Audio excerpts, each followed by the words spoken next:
Moving forward, but still in the MAC, and still a couple of teams that have similar names. We got Central Michigan at Michigan State. Michigan State only a 14.5-point favorite with an over-under 47.5.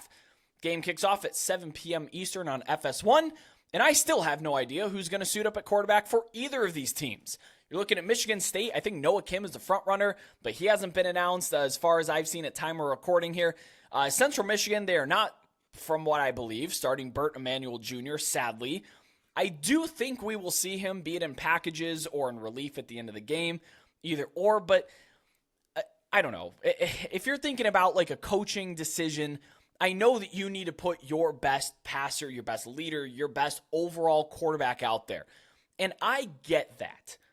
Except for when you're a sizable road dog against a Big Ten team. Why not run Burt Emanuel Jr. out there and give yourself a big spark? He ran for 300 yards on the ground in one single game. Like, why not put that kind of dynamic athlete out there and stress Michigan State's defense and put them on the ropes? And Michigan State's defense, by all accounts, is not a very good unit. They're not a very good projected unit here. In my opinion, it looks like your numbers are a little bit different on that, but I don't like their secondary. Either way, I get it if you're in league taking a safer passer, but in this game, you have to swing for the fences, right? Yeah, I agree, definitely, without a doubt. And my numbers have this as Michigan State minus 17.5.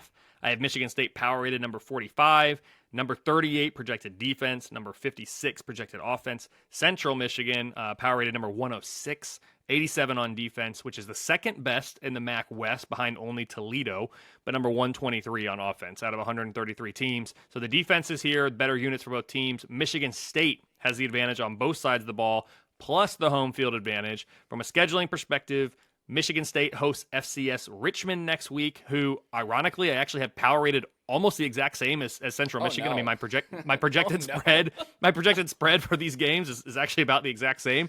If that tells you anything about Central Michigan. The Chippewas, they host FCS New Hampshire in week 2.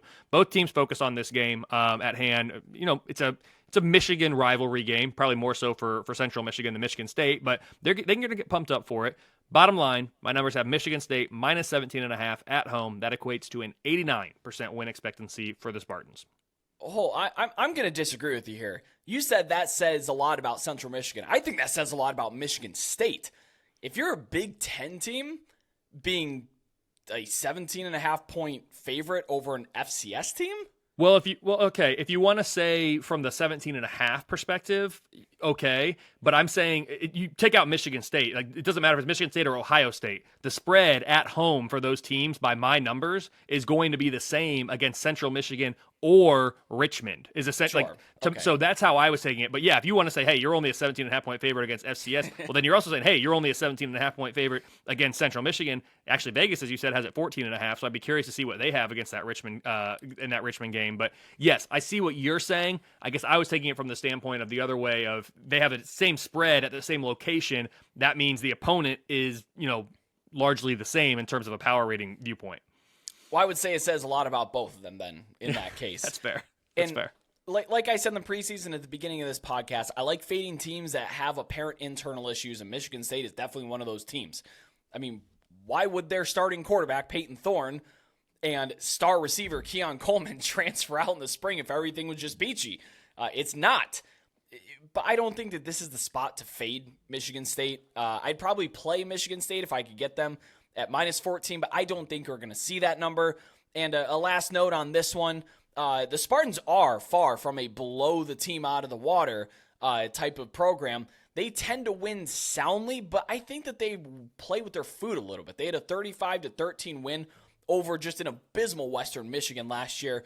They had a 38-21 win against a 3-9 Northwestern team a couple years ago, and that was in their 11-2 season. Same with Western Kentucky. They only beat them 48-31 in that 2021 season as well. They just don't really dominate the games like you would expect them to. So if you're looking at, team culture and stuff like that, maybe that's a reason to not lay the points with Michigan State now or maybe ever, but I'm also not fading them in this spot. I don't think it's the appropriate time at home.